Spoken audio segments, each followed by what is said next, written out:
Jess. What's up, people? Oh, what's up? And Nicole.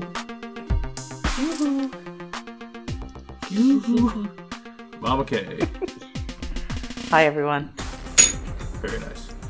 And tonight we are catching up on what we've seen the past month and change since we last did our catch up on the end of year show. We did our end of year show as our last one. So this is our first new show 2025. We've got some 2025 movies and TV, as well as some catching up on 2024 films. We just had Oscars. Did you guys watch? Did you guys approve of the winners? I don't know anything about the Oscars. I saw some of the outfits on Instagram, but I have no idea who won anything. Oh, didn't keep up this year. Yeah, we usually do a pool, but we didn't get around to it this year because other things going on. But what did you guys think, Mama K and Nicole? I did not watch the Oscars at all this year. Ooh. And I guess we're the only ones. I'm not the only one who failed. yeah, I totally forgot. I don't know. I guess I wasn't on social media enough to realize the red carpet was happening. That's usually my cue when I see red carpet stuff going on. I'm like, oh, that's right, tonight's the Oscars. But yeah, no, completely missed it. Doesn't sound like I missed a lot. Well, Nicole, you saw. What did you think of it then? Oh, I didn't see it. Oh, you did. I'm just kidding. I did. I was there with you. I was there. At the Oscars. I really enjoyed Conan O'Brien as the host this year. I thought his jokes were relevant and funny and good corny. There was a really odd segment that I haven't heard anything more about, but they did a tribute to James Bond this year, which I don't know if there's a anniversary or something about James Bond, but they had 3 women, so like Doja Cat and 2 other ladies I've never heard of, do one of the theme songs, and I don't understand what that was about, but I mean it was okay. It was felt very out of place. The other performances, huh? Oh, go ahead.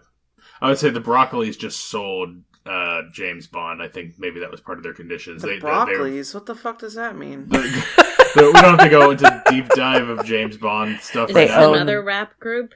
Yeah, the Broccolis. That's terrible. It's the spin-off of VeggieTales. Right? The Broccoli family. I think Barbara Broccoli is the head currently. Yes. They own... Oh, that's good. That's not bad. The head of the Broccoli family. Walked into my area. That's nice. So they took a dip in the money pool, and they didn't. No, not a dip. They've sold off. They've sold their. They were longtime producers. The family for years and years. All the James Bonds you've ever seen was Broccoli hand related, and now they have sold it. And so I think probably guessing part of their stipulation is, maybe you give them a little send-off kind of thing. Thank you to James Bond.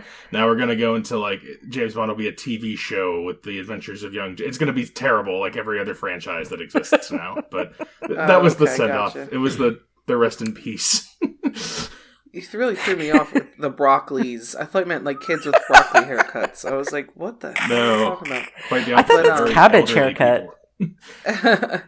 Cubby broccoli. I really liked the performance from Ariana and Cynthia. I thought that was excellent. It moved me, brought a tear to my eye. It was very good. As for the winners, I'm surprised I didn't see that on TikTok. I thought, I definitely would have seen clips. I didn't see anything. I haven't seen. It was excellent. Actually. It was the opening act, so if you find the Oscars somewhere on streaming, it was the opener, so you don't have to watch too much. But I haven't seen any of these movies for the most part, maybe a couple of them. So I didn't have any feelings towards the winners. I know that's what you're asking about, but either way, it was fine. I don't know. What did you think? That's a fine opinion. I liked it this year. I liked the host. I liked a lot of the winners. So it was just a positive year overall. I was supportive of the no host time because I liked how fast it kind of went. But Conan's good. He was funnier than most. I feel like the hosts that I grew up with, in my teenage formative years, just boring or cringy or just not. He's just not good. But I liked Conan. He was enjoyable. Yeah, I liked him too. Most time, the host is the worst part of the show. Like, they try really hard, but that's what I always thought. I always thought he tried in his Conan way. Yeah, like, you know how Conan O'Brien is. He's an over-the-top goofball, but, like, that's his shtick more so than a Jimmy Kimmel, who isn't over-the-top. So it worked for Conan more. He had a song in there that was really funny. I liked all of it. Ricky Gervais, you can't. That's like pinnacle for me. So. Oh, that's your styling. Yeah, he's all done. I don't think people want to hear from him anymore. But people do not want to hear from him anymore. No, it's time's done. Well, let's get on to the actual films of the films with the women. We've seen some newer stuff. Let's start in 2025 with maybe some theater films. Maybe the biggest movie. They used to always be the biggest movie. Now they're just kind of limping along as the biggest movie. I know that two of our hosts saw Captain America: Brave New World. You guys want to raise your hands? Virtual hands. Pick me. Okay. Well, so Mama Who's K, the other pick me? Wait, who else saw it? Who else saw it? Jess. Oh yeah. Well, I mean, I fell asleep, but I was there in the theater. You were there. For Captain America: Brave. Yeah, did you just go offline there? Were you not expecting to be first on the list? I was drinking my drink, so I was on mute, and then I'm like, "Oh wait, you guys can't hear me." Oh wait, that's me. He's talking about me. Zoom call. Okay, why don't you start? Captain America: Brave New World. We got a new Captain America and a bunch of new kind of people. So, how's the direction of this stuff going? Yeah, it's not good. It's not in a good direction. I don't know what they were hoping for to get. I mean, they gave us such good stuff for such a long time, and then it just fell flat. This isn't the worst by any means, but it was just an uninspired storyline. I wanted them to give a new Cap way more, something to chew on a little bit. Their storyline was just bad, and then having another 80-year-old white president type person become the Red Hulk I cannot. I could not. I forgot about that part. It's not a spoiler. That's the whole thing. It's like if it were a spoiler, that would have been great. But I saw it in the preview 3.5 years ago, or whenever it was that they started previewing this movie. So, I say they reshot this movie 3-4 times. Does it feel like that when you're watching it? Does it feel like, oh man, this is not a vision? This is just like stuff. It absolutely does. It feels like there's two movies put together. There's a different Giancarlo Esposito plays, I can't even remember who it is, Switchblade, Fishmouth, something like that has two syllable something or another. His name at the beginning of the movie. I'm seeing, not Switchblade or Fishmouth, but I mean maybe that's his superhero name. Anyway, imagine him. Jess, I doubt she remembers any person's name, let alone this character's name. Yeah, short-term villain, completely useless in the movie. It fell flat. It was a bummer because, and even the CGI wasn't great. So I don't know what they're doing. It feels like they just kind of left it to float. I particularly remember the acting being bad. Like, it just seemed like a movie made for a 7-year-old that was like, I'm gonna punch you. And then the other one's like, wait guys, let's do this. Like, kind of thing. She's not wrong. It was that. It's like, it feels like a step back, like intellectually and world building, like we're really like devolved. Yeah. And you're used to finding something that's really inspiring. I didn't find anything. The music wasn't great for me. Even the fight scenes felt really stilted and even more so like 6 guys versus 1 guy, and why are 5 guys just standing there going back and forth like they're getting ready to fight at some point, but just standing there. Yeah, it was that bad. So, yeah. How much of it do you think you slept through, Jess? More importantly, I don't think I slept through that much. Not more than 45 minutes, maybe half an hour. But honestly, I just don't remember anything. I also saw it a while ago. I think it was over a month ago. That's fair. Is there, after this, any direction you're interested in seeing? Because you like the Captain America world, or at least you did when it was the original stuff, and those are the characters and stories that you enjoyed the most in Marvel in the past. The thing that I did like about this was the fact that they didn't introduce anything as far as the multiverse exactly. And they also did some background stuff for obviously Hulk and Red Hulk, and I don't really care that much about Hulk. So, but I am looking forward to, what's the one where they're all the Misfits coming up? Oh, Land of Misfit Toys. Yeah. The Island of Misfit Toys. What's it called? Thunderbolts. Thunderbolts. That actually looks like more fun than this was. There was nothing fun about this. There were jokes in it that fell really flat, and I don't know, nothing. It was kind of a bummer. It was a big bummer. I have a question. Bad movie popcorn. What? Yes. Whatever happened to Harry Styles? Wasn't he in one of the teasers years ago? He was in a teaser. Well, in the Marvel universe, he was in a teaser after Eternals, I think. Yeah. Nothing happens in the teasers anymore either. That never goes anywhere. I think they're probably afraid to keep making stuff out because they don't know what's going to work or whatnot. So it's not like before where it was just a guarantee and they had the story. I don't know if it doesn't sound like they know what they're doing yet. It sounds like they're just kind of making stuff while they still get money for it. It doesn't feel like they've figured out their new. Is it what? It was 8 years ago they put Harry Styles in it. It was not. It was. We lived at this house already. It was after Harry COVID. Styles still in that band 8 years ago? I said we weren't even doing the show 8 years ago. 3 years ago, 8 years ago. What's the difference? Same. Yeah. What was his band called again?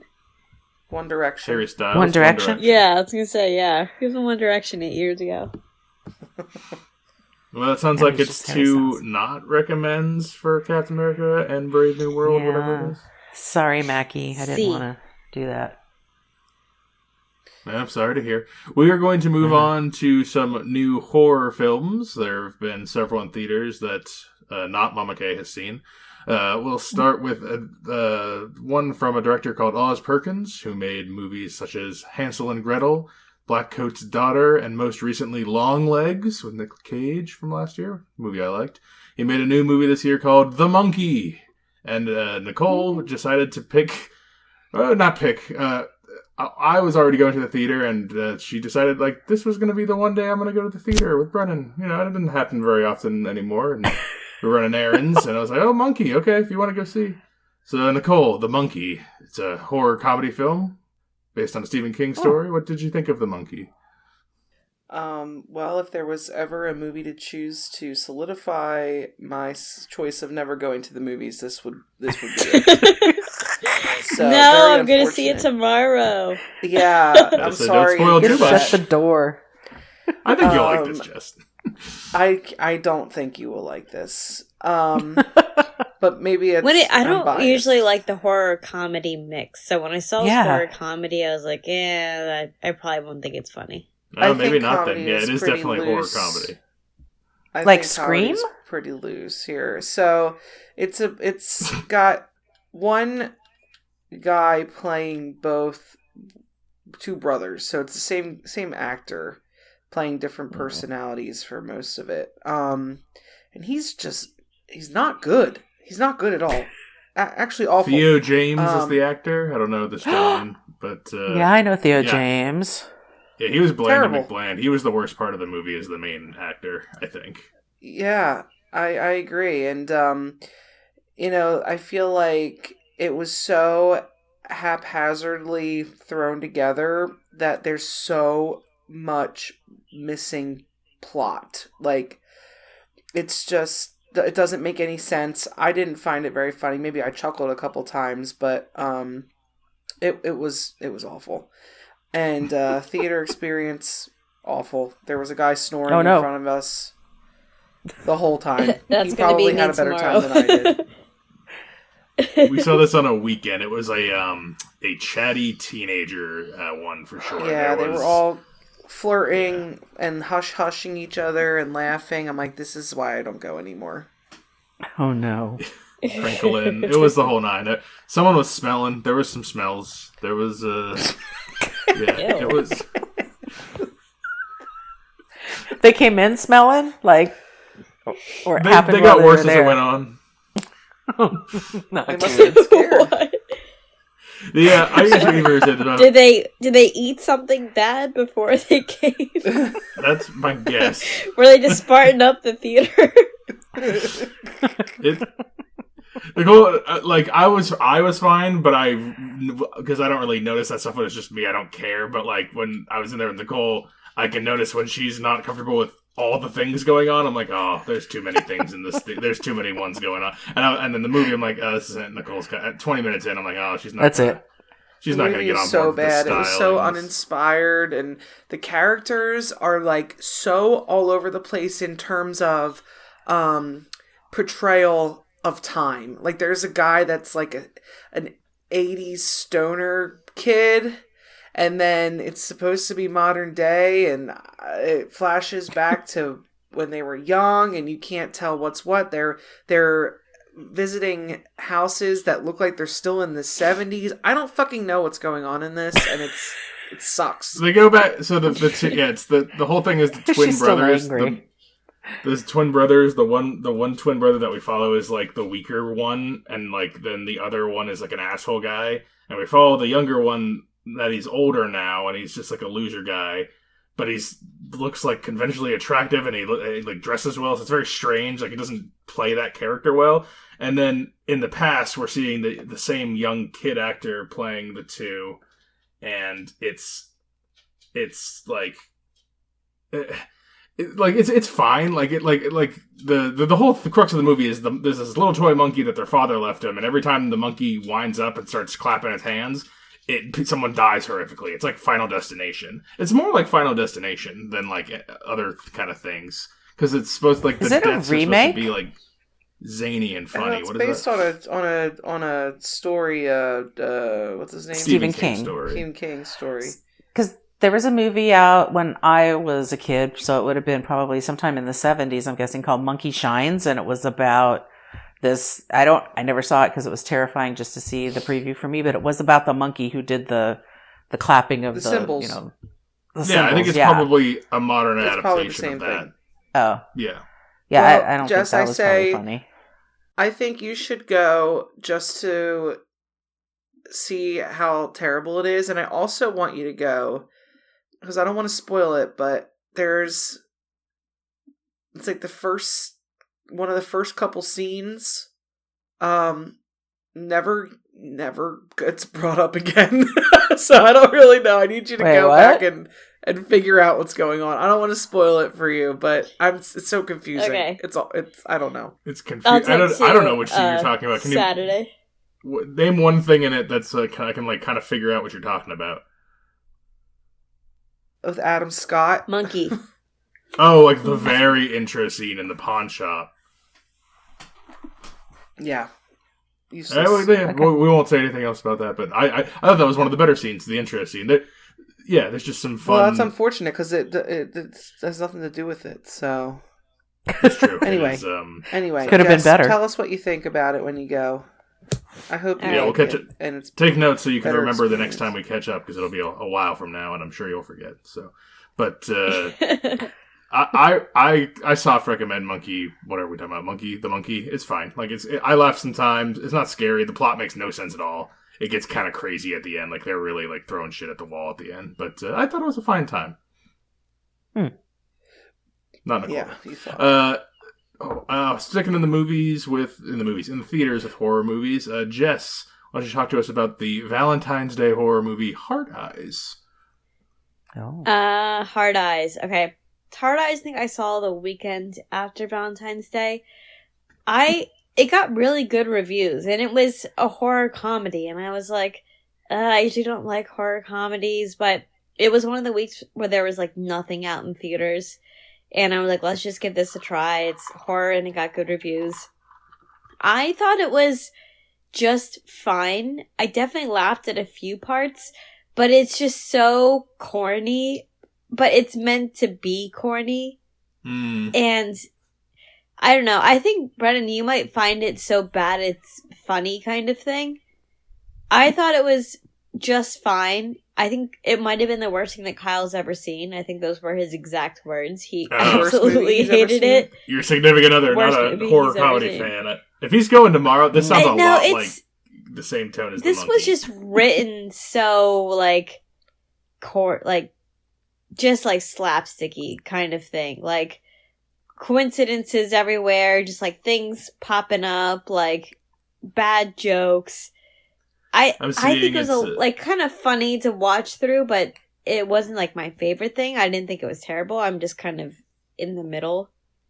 I'm seeing it's masked maniac goes around and kills unsuspecting couples on Valentine's Day. That's the shtick, and he does it in like funny ways. Like that's the so there's a murder in every city he comes, and then he just murders every couple he comes across on Valentine's Day.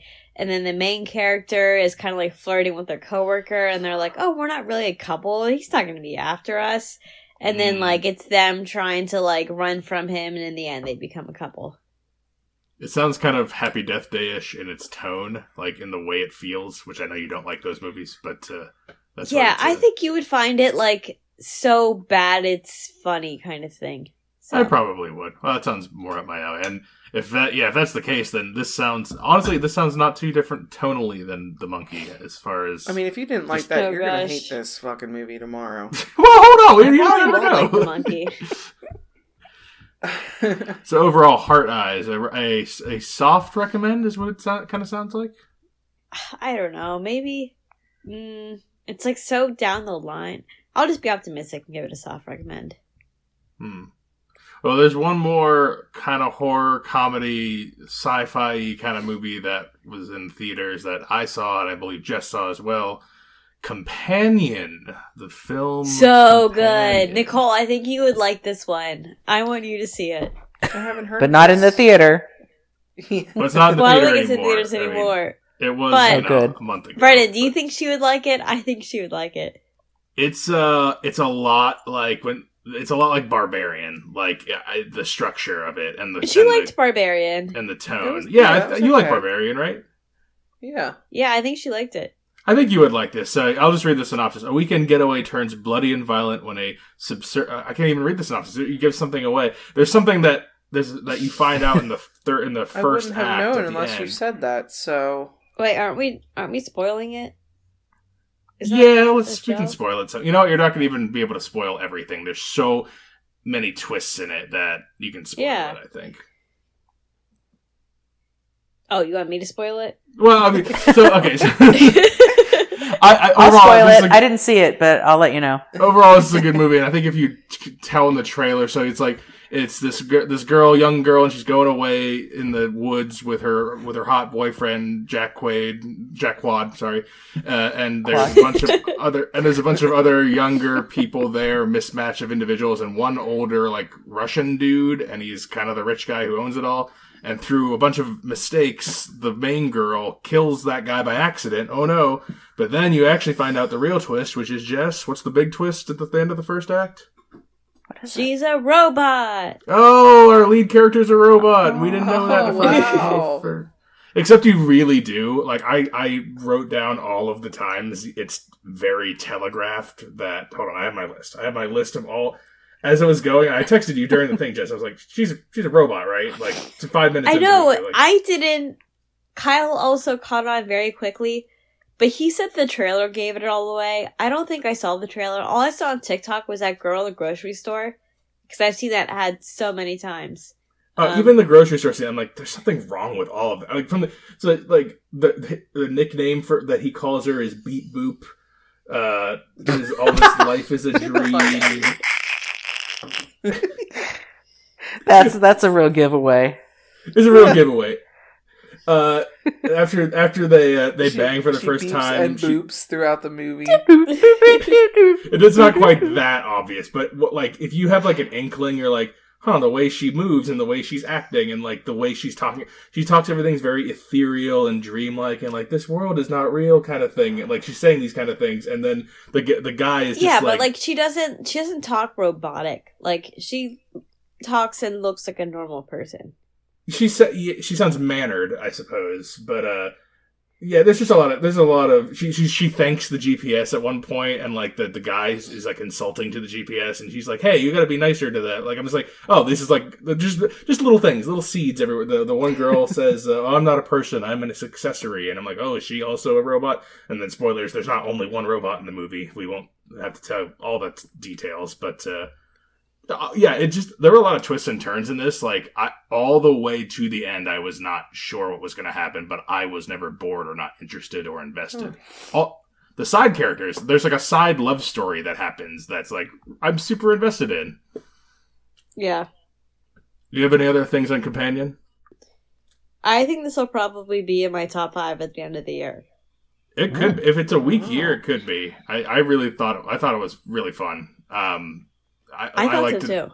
It's by this guy Drew Hancock. It's his first movie, but he wrote the script and wanted the guy who made Barbarian to direct it because they're friends, I guess. But he said, "No, you should direct it," and he did production on it, so he helped get it made. Oh. But when I saw first 10-15 minutes in, I'm like, oh, this is very similar humor and like the way it's shot, and just the story. I love the story structure of this and Barbarian, like where it just keeps changing and you never get bored with it, and it keeps like there's nothing cliche about it, but yeah, it's just really creative. I thought this was a great one.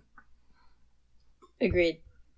Companion. Why don't we go to TV? Mama K saw some TV.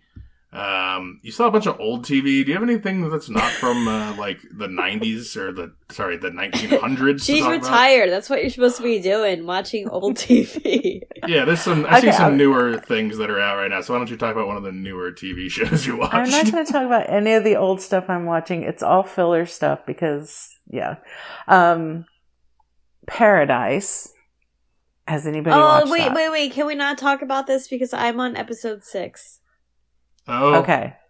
Just no spoilers. The one thing, just your high level. Just a general thing. Okay, so the one thing about this show, you already know this part, Jess, anyway. But well, I won't spoil it for anybody else, I guess. But I have the worst time remembering the name of the show because what the show is about does not. I don't understand the name I don't understand the name Paradise because it's definitely not that. So if it's supposed to be ironic, I'm not sure. But every time I go to look for the show, I'm like, it's that show that we're talking about where the people live underground.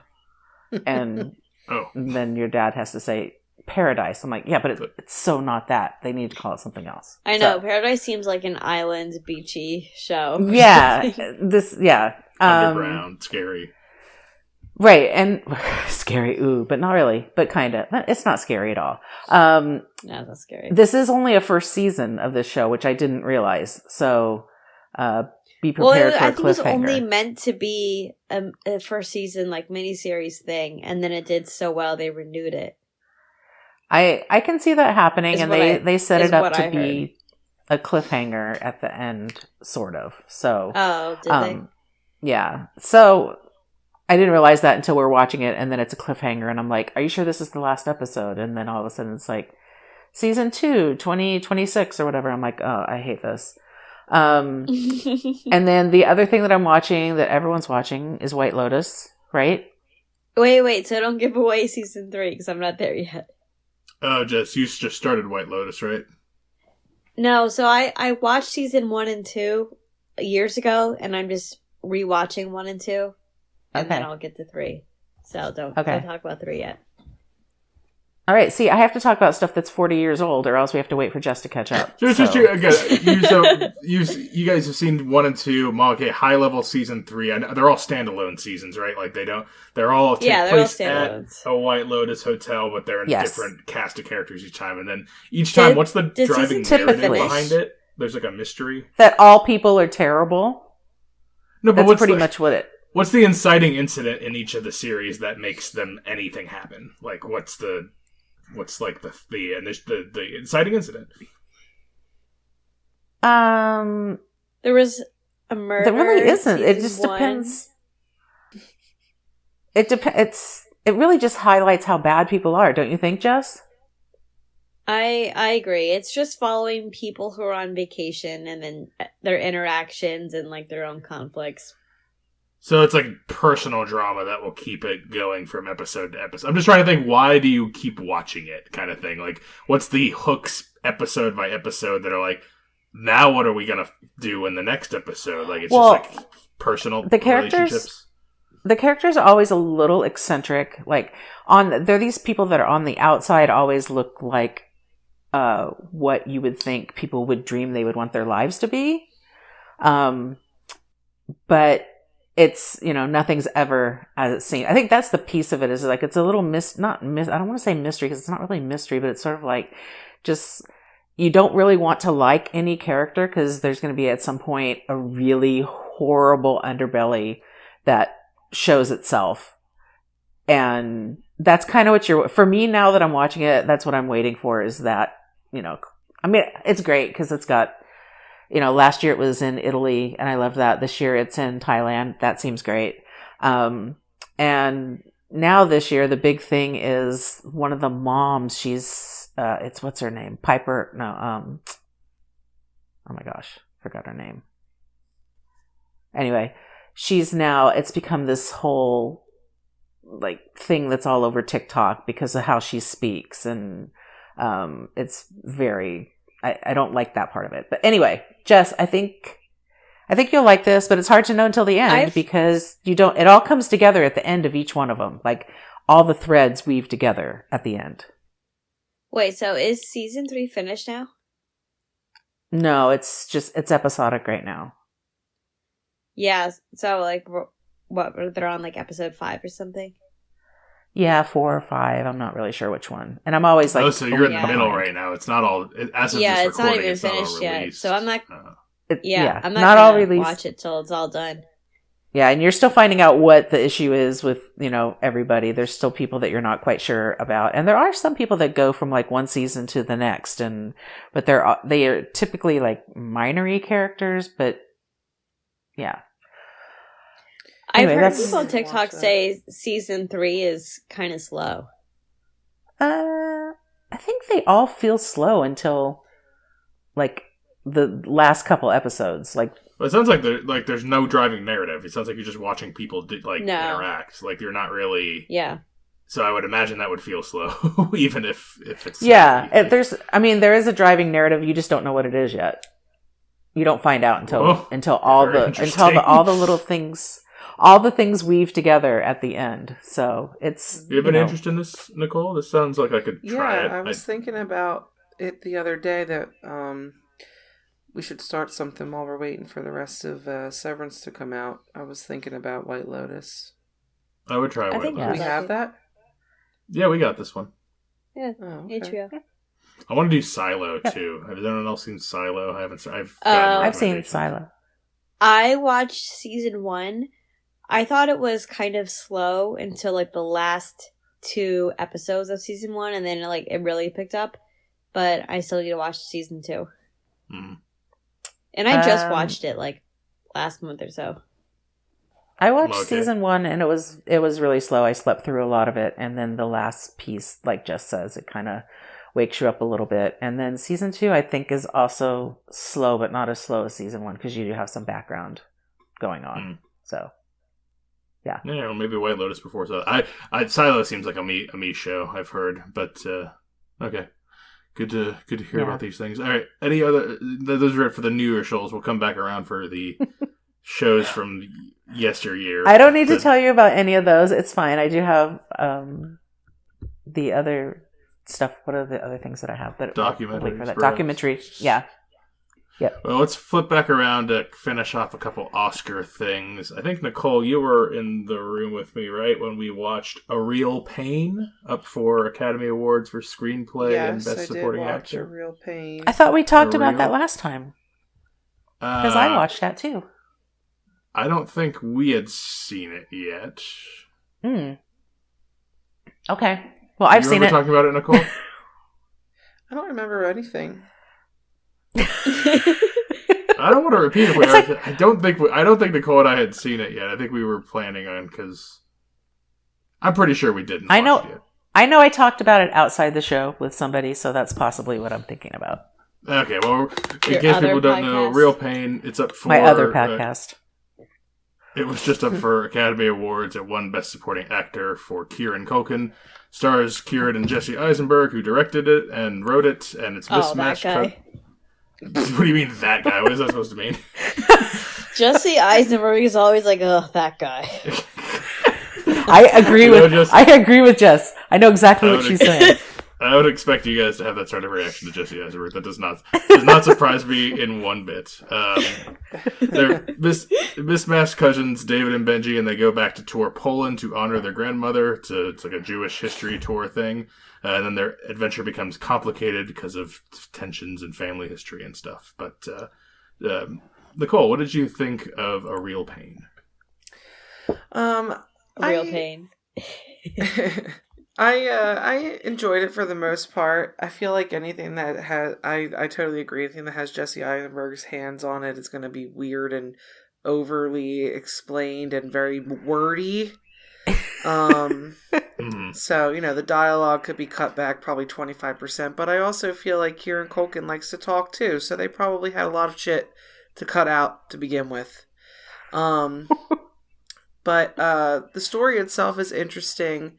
It's like one of those heritage trips that you take, like a lot of Jewish people take their trips. Oh, gosh, I can't remember the name of what they're called, but it was something similar to that. They met some other folks from around the world there, and that was interesting to see how the dynamics of all the people interacted with each other and kind of what happened with the group by the end. I liked all of that. But again, the writing, it's just so pretentious. Like, it's Jesse Eisenberg. Mm-hmm. Well, okay, did you have thoughts as well? Since in case you didn't talk about this one last time.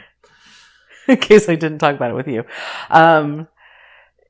Yeah, it's really hard to watch Jesse Eisenberg pontificate all the time. So hard, way too unnecessarily harsh. She's really good. I don't think it's cool. We don't think it's cool. I had the same complaint. My only complaint about this movie is if you cut it down 25% on words, I think it's like a 4.5-star movie, but it's slightly too wordy. But I think they showed some restraint. I think this was, even though he's too wordy, it's appropriately wordy because they did have to stand up to each other in their wordiness. So because I think Kieran Culkin's character, or he as a person, I don't know, is also, verbose, that we had to get that Jesse Eisenberg that we got. I enjoyed the movie very much. The person I was talking with really did not like this movie for those reasons, that it was just too talky and also annoying. And I was like, this is how families work. Like, there's the strife between, these guys were cousins, I think, right? So the strife between them was real and understandable, and coming down on one side or the other, I don't know that I would want to do that, but I really enjoyed this movie. Yeah, I really like this. The only parts that are clunky, there's a couple parts that are clunky when it has to be melodramatic, but other than that, it really zips. I like the little group that they form. They do there's 7 of them going through Poland, and they're all like, there's one couple that like dude's like a second gen and his dad was rich, so he's kind of like snobby, but like just kind of out of touch, like not like intentionally, just like.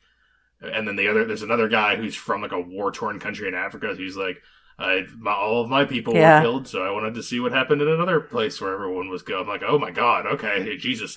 And then there's like the not a mom, she was like a LA girl for like 20 or 30 years, and now she's older and like wants to renounce that lifestyle. It's a good group they got to travel with. And then Kieran Culkin's the absolutely right person for that role. I think originally Jesse Eisenberg was going to play that guy and then have someone else play his character, and I'm like, dude, no, wrong. Like, you are absolutely the guy you cast yourself as, and Kieran Culkin's the right guy to play that other guy. Like, it would be... I can see where he wanted to be him, though.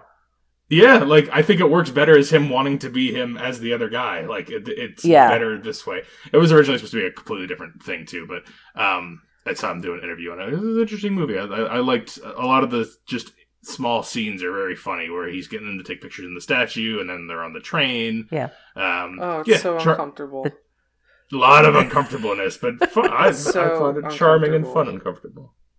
That's what Nicole tried to be. It did its job. I didn't find it super uncomfortable. I didn't. The scene with taking the pictures in front of the statue made me feel uncomfortable. How I love that. Didn't want to do it. No, it just felt nervous. I know. I can hear you in your voice when Kieran Culkin's on the train and he's like, "Should we all be in first class right now? I feel like this is disrespectful to the people who are on the train." And Nicole was like, "That's some shit you would say." And I'm just like, "Look, I'm just trying to.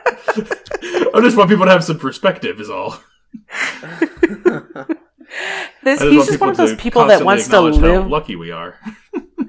Yeah, and wants to live in the area where they're living as, just being like, oh, this is what we should be doing. And while it's fun to watch in this movie, it would be, I'm with Nicole, where it would be the most irritating person to be with if you were actually traveling somewhere. It's all, it's pretty, like, solid, I have the same complaints as on some of the heavier parts of the screenplay. The actual parts where they're in the camp that they go to, and it's just like all silent, and you just hear like floorboards creaking as they're walking around. All that was like, I thought, really well done. I like this a lot. I give it a very solid recommend. Sounds like Mama K does. Do you recommend, Nicole, or is it not too annoying?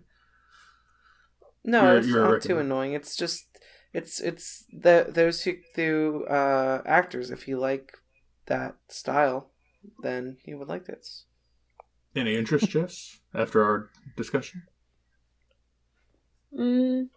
Possibly. Yeah, we'll take that. Possibly. It's a possibility. I see. It's a real possibility, my man. I saw a couple other Oscar-nominated things I don't think anyone else saw, so I'll just kind of breeze through my thoughts. I saw Anora, the Best Picture winner, the winner of one of the Screenplay Awards, director. It did really well this year. Did anyone else see Anora? No, it seems really hard to watch. What? Everyone all at once, but okay, said hard to watch? I said it seems hard to watch. It's not hard to watch. It's very lighthearted. No one else saw Anora? I said that's one with Selena Gomez. It's not with Selena Gomez. No, that's the other one. Amelia Perez. That's Amelia Perez. Yeah. Did you see Amelia Perez? None of us have talked about that movie. No, it sounds like a train wreck, honestly. It doesn't sound great. Anora is really good. It's by director Sean Baker, who is in the Never Made a Bad Movie Club, in my opinion.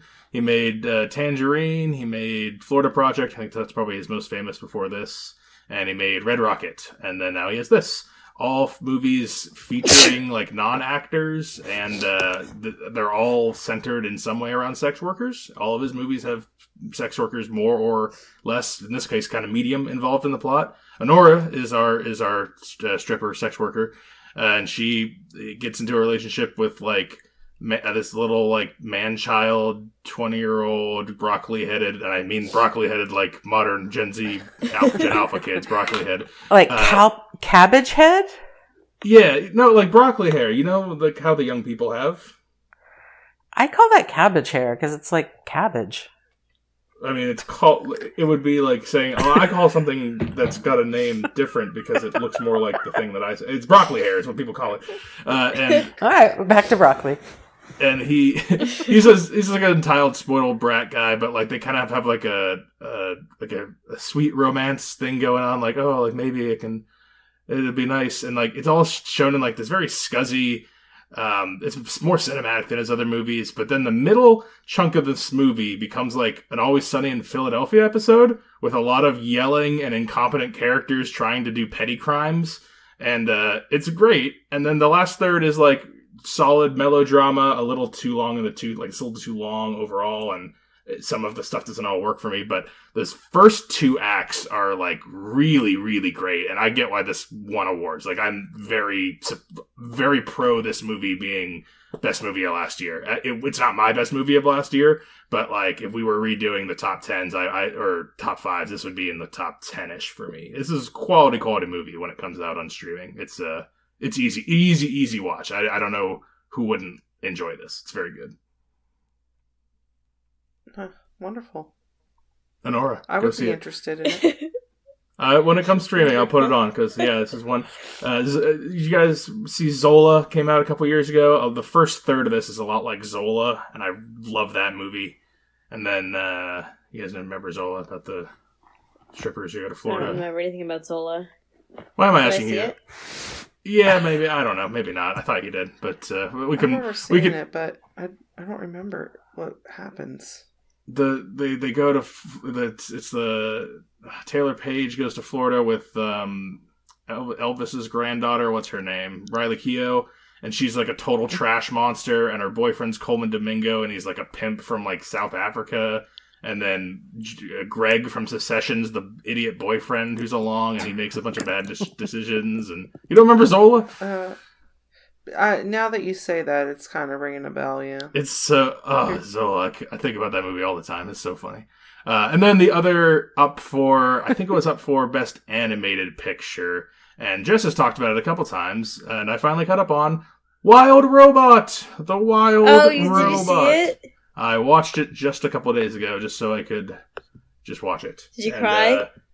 It is very enjoyable. It's a cute movie. It goes by very fast. It's like 1:45, and I felt like that movie was 4 minutes long. It zipped by, which is very impressive. First 45 minutes or so is like nice, fun, exploring the world kind of thing. The midpoint makes me tear up pretty hard. There's like the midpoint. So you agree with me? It's kind of like a strict part 1 and a part 2, like. I would break it into like kind of 3 parts because like I would say like so the robot, it's a wild robot. Robot gets to this island. It's like a service helper robot. It's like, hello, I'm whatever my name is. I'm here to assist you. I complete my tasks and I'm always here to help you. And so all the animals are scared and terrified. So the robot has to like learn to live with the animals. That's kind of, I like all that. And then she, through circumstances, has to take care of a little duck, mallard kind of guy. And that duck is raised under her care, so he kind of acts weird and like talks like her and like is ostracized by the community or whatever. And she's oblivious, so she's like a fun and fish out of water character. All that's really good. And then there's like a middle act where like there's like a blizzard or like everyone's freezing to death, and then there's like a lab on a planet with other robots, and I don't really know what's going on there, but like I kind of enjoyed the ride. And then at the end, another robot comes back and is like a bad guy robot. I don't know exactly what's going on at the end there, but it definitely was better in the beginning, Jess. I'd agree with you there. Okay, cool. You remember anything else from the? I almost said Bad Robot. That's J.J. Abrams' company. The Wild Robot. I think I remember the part where I started crying is when they were like flying in the air and there was all the colors and I was like, this is so beautiful. I took note, the music and just like the animation. The animation's a little different than like traditional, or not even traditional anymore. Like that Pixar-y style. Like animators have kind of flexed their muscles a little bit more recently and have gone into different styles, and I know we've talked about some of those other animated things before, but this movie looks a little different than other animated movies, and yeah, that's the part that got me tearing, is when the duck has to go on his first migration and he has to leave the mom robot, and it's very tearful. Aww. It was very effective. I was actually just kind of mid on the movie till that point, and I'm like, oh wow, this is actually working right now. This must mean something. Like, that was pretty good. Yeah. 4-star movie for me. I liked Wild Robot. Where am I on my list of things? I saw Civil War. Oh yeah, Nicole had not seen Civil War. I think you would like that. I did like Am I right? that. Yeah, I did like it. Not as much as Brennan does, but it was still entertaining and spooky. Good spooky. It made me feel like, oh fuck, this could happen, and that's fucking scary. Yeah, seriously. didn't really quite like the attitude Kirsten Dunst had throughout the film. I guess I'm just kind of missing her character, but that's okay. It didn't like detract from it. But I liked all the characters in their own sense. But yeah, I mean that was like it's so crazy over the top, but also not really. Because you just never know if that shit could happen. But yeah, I did enjoy that. I liked it. I'm so glad you liked. I love the. I don't have to go on how much. It's so grounded. It's so post-apocalyptic movies. Sometimes you're always just like, oh, like how would that even like? Come on, we're gonna even. Or this one, I'm just like, oh yeah, that all seems extremely plausible. It felt like it's a very plausible situation. Civil War. That's.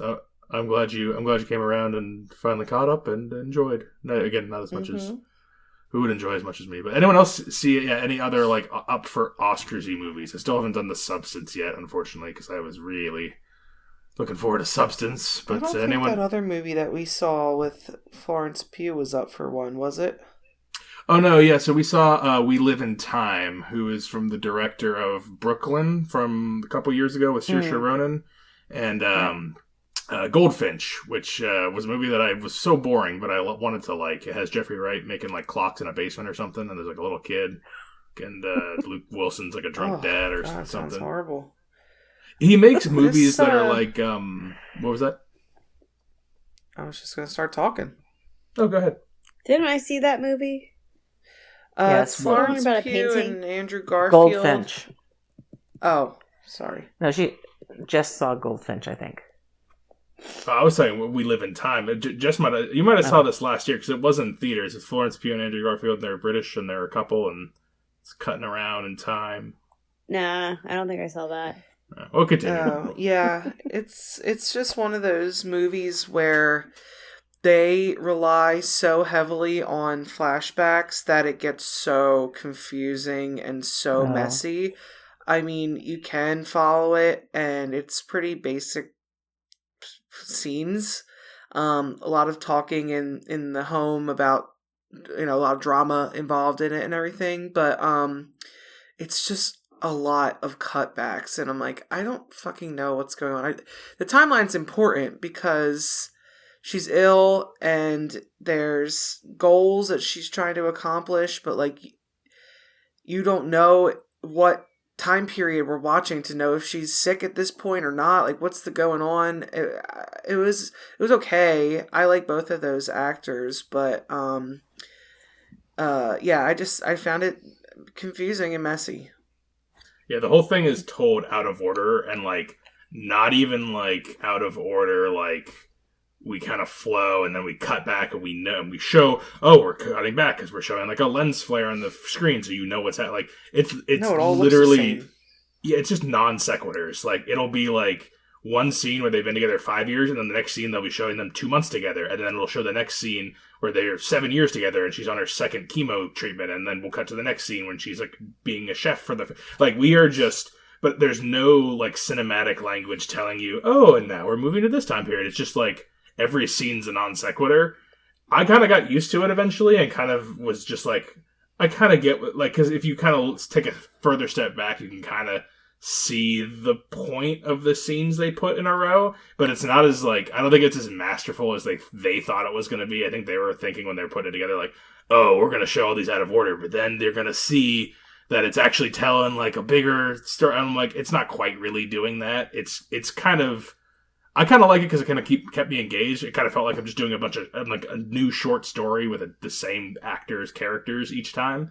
But it definitely, you don't really like follow it like a traditional narrative. It's just the two actors acting and enjoying their chemistry kind of thing. I think Jess, I think this is a Jess movie. I think you would like this. It reminded me a lot of that shitty Life Itself movie we did way back when, and I just complained about how boring and out of place that was. Oh, and like wow.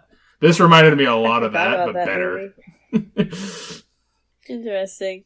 I forgot. We Live in Time. Time. Marriage Story or something. Yeah, Marriage Story is way better than this and more understandable. But this was like a 3.5 star movie, I thought. Yeah. The birth scene's that good. Was all for me. That was all for you. That's all for me. Jess, I think you had one more theater movie, right? You saw something with Woody Harrelson, Last Breath? Oh, yeah, that submarine movie. Submarine movie. I went into it thinking it was like a documentary about that submarine that, like, disappeared a year oh my god. Ago. That is not what... How quickly did you realize that's not what was going on? A submarine movie. I figured it was about that, and I was so invested in that. Like, I was watching all these TikToks about these series about what happened, so it wasn't about that. It was a different submarine. It was a different submarine. The parts where they weren't in the submarine, it was like so cringy Hallmark movie. It was like this couple, I guess mostly about this guy who is drawn to do this mission, and his fiance is like, "Don't go. I love you so much. Stay here." And he's like, "I have to do this." It was so dramatic and so cringy and so bad, it just made you want to throw up.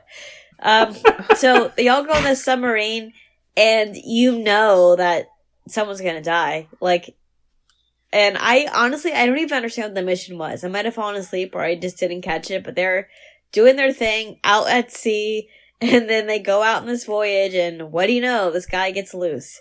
So he gets loose, and the guy that's saving him is like, "Go back, try to make your way back here, and I'll come back and I'll get you." And he's like, "Okay." So then he's all lost at sea, it's all dark, he can't see anything, but finally he gets back to the spot where the guy said that he'd come back and find him. So he hooks himself to, like, that area, and then by the time they found him, it was like 30 minutes past. So they're like, "Oh wow." So this guy ran out of air for 30 minutes, and never mind. I think it might have been like an hour he was out there, but he lost air at 30 minutes. So it's been 30 minutes where he's had no air. So obviously when they brought him up, they were thinking, yeah, he's a goner. There's no way he survived. They got him up, and he was unconscious for a minute or so. And then all of a sudden he was like completely fine, like talking fine, like no, like there was no signs that he had any distress or anything. And then he went back home and he told his fiance about what happened, and she was like, "Oh no, I knew this was gonna happen." And she was so upset, but eventually, like, and it was so dramatic. They were like at this countryside in Scotland, like having this conversation, like it was just so stupid. And then at the end you find out that it was based off a true story, like this actually happened. That's what I'm reading. And yeah. I'm like, how did this all happen, actually? And scientists still can't figure out how that actually happened that way, or how he survived, because I think you can only really survive like 10 minutes max without air, and he survived 30. And then 3 weeks later, he went back out on his voyage to complete whatever it was he was doing the first time. No. Like 3 weeks later, not even a full month. No. It's like those guys you look up when those like cave diver crawler guys who like crawl in the cave crevices, and then they're like, "Oh, my best friend just got stuck in one for 12 hours last week. Anyway, I'm going out tomorrow." To like, what are you talking about? You're going out. Yeah, most of the time I don't know which way I've come and which way I'm going, and that's okay. It's really not. Sounds like you were pretty hung up on these details. Was it overall an enjoyable experience, or not so much? It was definitely slow to start with, slow in the middle. It didn't really pick up until you're like, "Oh shit, he's gonna run out of air. Like, let me actually tune in on this." Then he survives. It's magic. And then he's like completely fine. You just like slapped him up a little bit. You're like, "All right, you're good." And then he's like, "Oh yeah, did I fall asleep? What happened?" Oh my god. Last breath. Aliens. Well, sounds like you could watch it. Well, it wasn't his last breath. He continued breathing, so I don't. It was should be called Not the Last Breath. Last breath, question mark at the end. Last breath? No. Yeah. Last breath. Well, That is, I think that's all of our theater ones. I had one more, actually, 2024 movie I was catching up on. I'm not quite finished, but I got like another half hour left. I can't imagine anything crazy surprising is going to happen.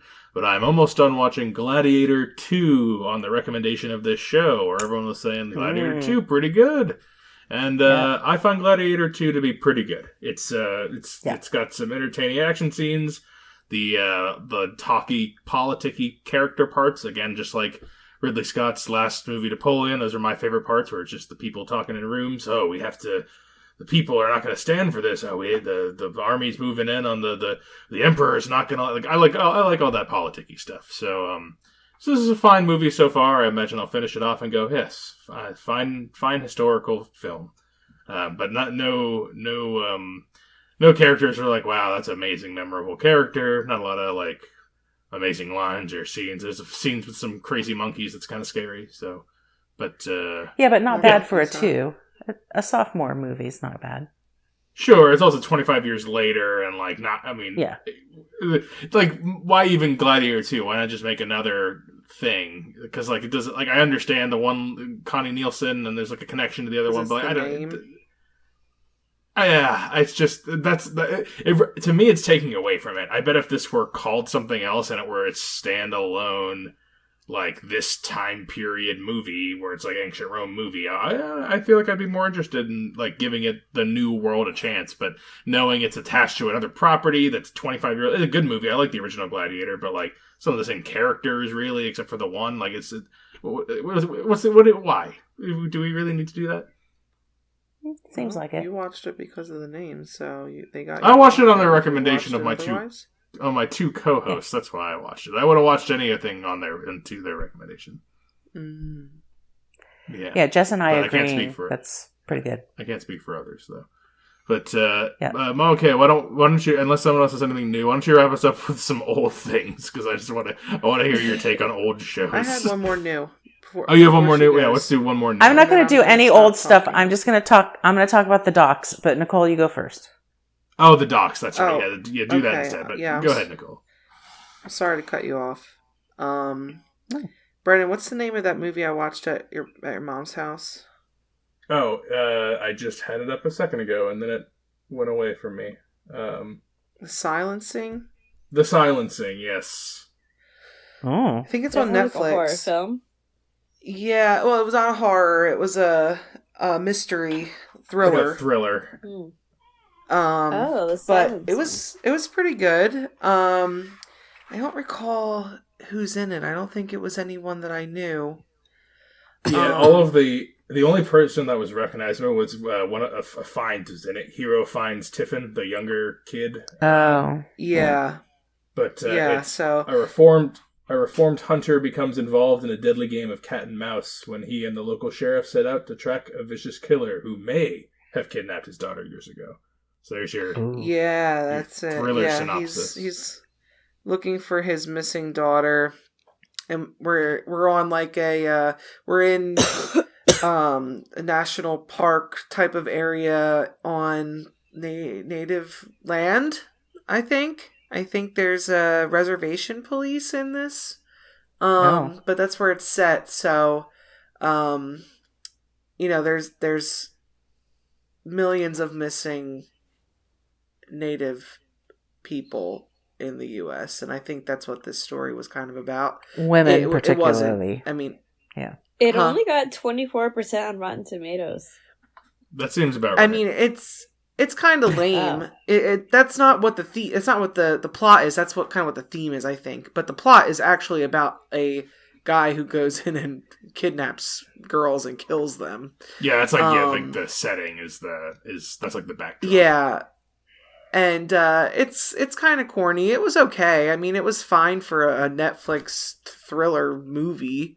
I think someone that likes movies like that, maybe like Jess would enjoy just the ride of the film. It wasn't the best thing I've ever seen, but I thought it was okay. If you replace the main guy with Liam Neeson, Jess would love this movie because it is that kind of movie. Hell yeah!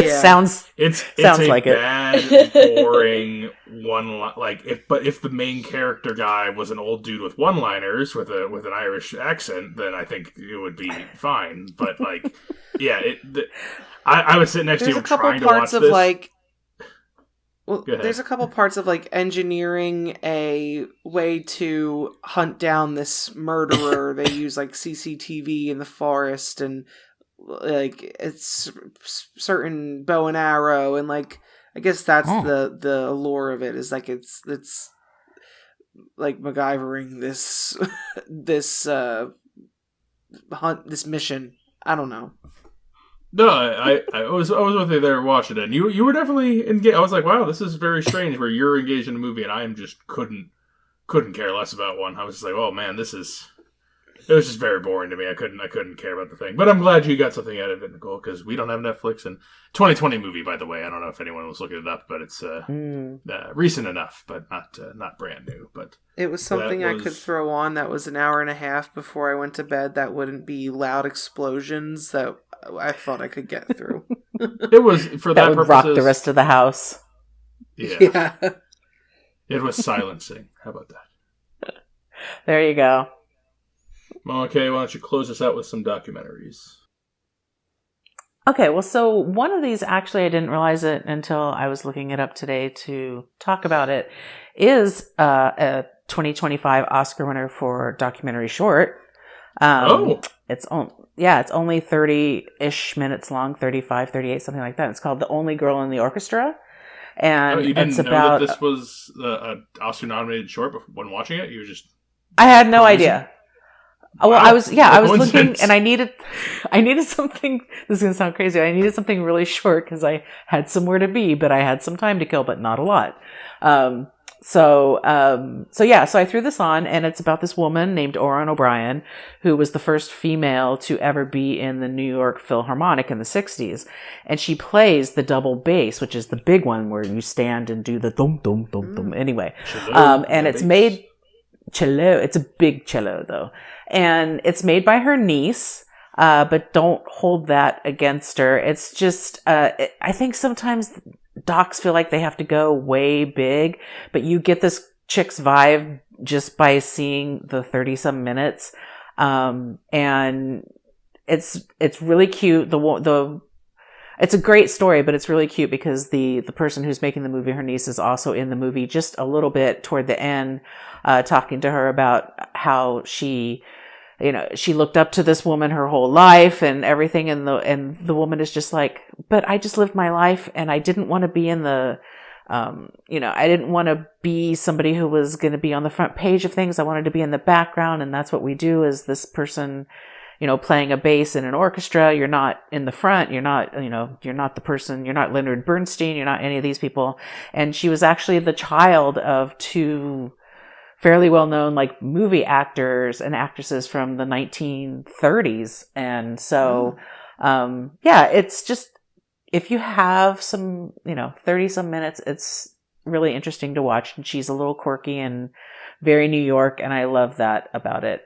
And then I mistakenly watched Chaos, which is about the Manson family. And a little bit of a switch here.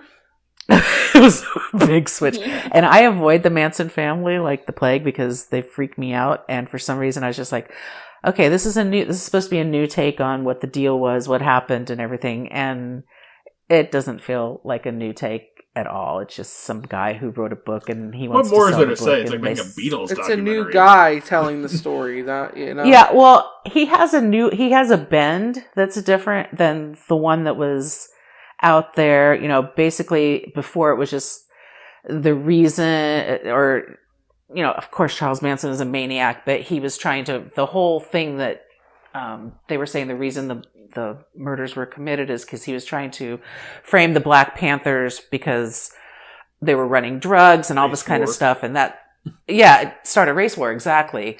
But so this guy who's telling this new part of the story, who wrote a new book, is saying, no, the only reason they did that is because the prosecutor who wrote the book, Helter Skelter, wanted to, show his story. And then at the end, I'm like, well, yeah, but you just wrote a book and you wanted to tell your story, and that's all that this is. So it's basically about how it's mind control and the government and CIA did it all. And their little family, the quote Manson family, was sort of like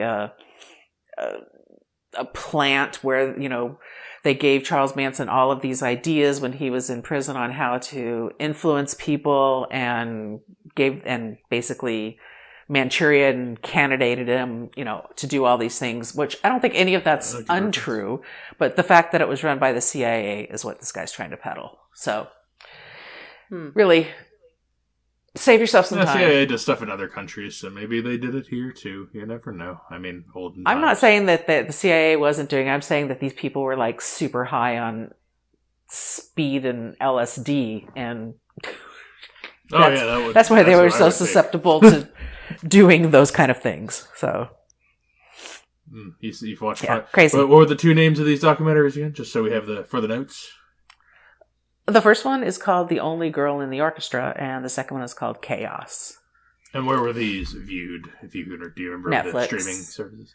Both Netflix. Both Netflix. Yeah. There you go. If you want to watch Oscar-nominated or Oscar-winning short or the 58th Manson thing, you can do no, watch the short. The superior thing. Well, and you can watch Columbo, because Columbo is also on anytime. Oh, yes. Columbo. So. What was the other thing you texted me? The Monarch of the something? Monarch of the Glen, because I'm focused on going to Scotland. So. Oh, okay. So you're researching by watching this 25-year-old. Remember we said that, Jess? We were going to go there? Yeah, we'll meet you there. Films with the women from Scotland? Absolutely. We'll do an episode in Scotland. Oh my god, yes. Yes. Make it happen. And we'll do all Liam Neeson because he's from Ireland. It's not the same thing, but we get things wrong, so it's like funnier. I'm sure we could find a Scottish actor to watch. It's not the same. I'll get right on that. All right. Well, if anyone else, does anyone else have any other things before we close it out? I'm looking forward to this year in film and media. I'm hoping for some good art. Yeah. Me too. Always. If you have things to recommend to us, we're open to recommendations. Films with the Women in My Life on Facebook. Reach out to me on Instagram. I'm Brennan_podhost. And you can email the show with any of those thoughts, questions, whatever else you got. filmswiththewomen@gmail.com. And you can find us on YouTube. Just search Films with the Women in My Life.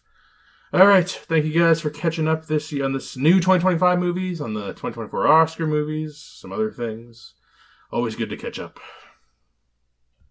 Always. Always a pleasure.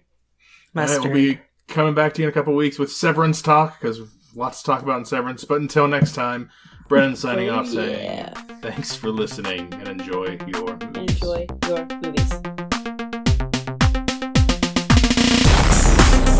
Thanks for listening to Films with the Women in My Life.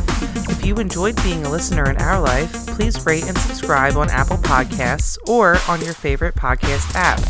Keep up with the latest from the show on Instagram at Brennan_podhost, on Facebook at Films with the Women in My Life, and on Twitter at FilmsWomenPod. Finally, you can email the show with questions and suggestions at filmswiththewomen@gmail.com. Original music for the show was created by Ian Burke and Chris Iwanek. Original artwork created by Nicole D'Alessio. This show is produced by Brennan Snyder. Thank you again for listening and enjoy your movies.